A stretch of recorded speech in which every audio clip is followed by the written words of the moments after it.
अस्सलाम वालेकुम नाज़रीन। नाज़रीन, इंतहाई कर्ब दुख की बात है कि डॉलर 350 पे चला गया। वजीर खजाना इसहाक डार साहब जब लंदन से तशरीफ लाए थे तो उन्होंने बुलंदो बाग जो दावे किए थे उसमें उन्होंने कहा था मैं डॉलर को पुरानी कीमत यानी कि 150 रुपए पे लेके आऊंगा। फिर उन्होंने ये कहा था कि आईएमएफ से पैसे लेना मसले कोई नहीं, उल्टे हाथ की बात है।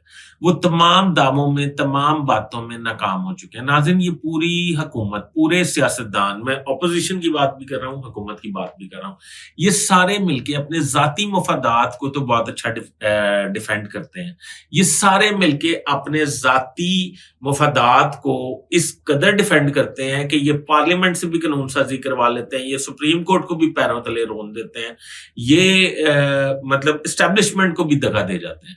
नाज़रीन, मैं समझता हूं कि इस वक्त मुल्क जिस वीक और जिस कमजोर हालात पे ला खड़ा किया है इन्होंने, अगर वो मुल्क डिफॉल्ट नहीं हुआ, अगर मुल्क डिफॉल्ट नहीं हुआ तो खुदा का वास्ता है कोई अच्छी खबर भी नहीं है हमारे पास। हमारा रुपया जो है वो अफगानिस्तान से भी नीचे चला गया। अफगानिस्तान में खाने के लिए लोगों के पास रोटी नहीं है, उससे भी नीचे चला गया, उससे भी नीचे हमारी करेंसी चली गई है।